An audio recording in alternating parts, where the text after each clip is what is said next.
Gravy ready ஆயிடுச்சு, வாங்க பார்க்கலாம். மக்களே, குடல் குழம்பு எப்படி வைக்கலாம்னு வாங்க பார்க்கலாம். ஒரு டம்ளர் தண்ணி ஊற்றிருக்கேன். மஞ்சத்தூள் கொஞ்சம் போல், இஞ்சி பூண்டு பேஸ்ட் அரை ஸ்பூன், வத்தப்பொடி ஒரு உப்பு கொஞ்சம் போல். குடலை நல்லா கழுவிட்டு ஒரு கொதிக்கவும் எடுத்து வடிகட்டிட்டு அறுத்து வச்சுருக்கேன். வேக வச்சுட்டு எடுத்துகிட்டு பார்ப்போம். 4 விசில் வந்துருச்சு, நல்லா வெந்துருச்சு. கடலை எண்ணெய் ஊற்றிக்கலாம்.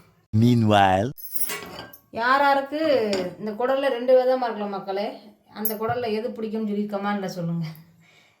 எங்கள் பிள்ளைகளுக்கு ஃபுல்லாமே இந்த குடல் தான் பிடிச்சிருக்கு. பெருங்குடல் அந்த குடல் அவ்வளோ பிடிக்க மாட்டேங்குது. பெருஞ்சீரகம் மக்கள் போல்,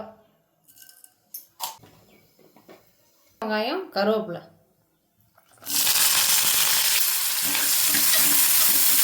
ஒரு குட்டி தக்காளி ஒன்று, கொஞ்சமாக மஞ்சள், இது எவ்வளோ தேவையோ உப்பு அதை போட்டு வதக்கிடும். நல்லா வதங்கட்டும். இஞ்சி பூண்டு பேஸ்ட், தக்காளி நல்லா வதங்கிருச்சு, இஞ்சி பூண்டு பேஸ்ட் எல்லாமே நல்லா வதங்கிருச்சு. குடலில் போட்டுக்கலாம். வத்தல் 3 வத்தல், பெருஞ்சீரகம், மிளகு, மல்லி பொடி பண்ணி வச்சுருக்கேன். இதை 3 ஸ்பூன் போட்டுக்கலாம்.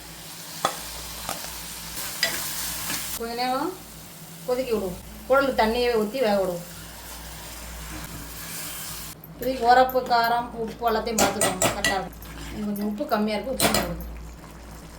நல்லா வெந்து வரவும் பார்ப்போம். குடல் கிரேவி ரெடி ஆயிடுச்சு. நல்லா தண்ணினா வற்றி நல்லா எண்ணெய் பிரிஞ்சு வந்துருச்சு. அடுப்பு அமர்த்திடுவோம். நீங்களும் பண்ணி பார்த்துட்டு கமெண்டில் சொல்லுங்கள் எப்படி இருந்துச்சுன்னு. பிடிச்சிருந்துச்சின்னா லைக் பண்ணுங்கள், ஷேர் பண்ணுங்கள், சப்ஸ்கிரைப் பண்ணி வச்சுக்கோங்க மக்களே.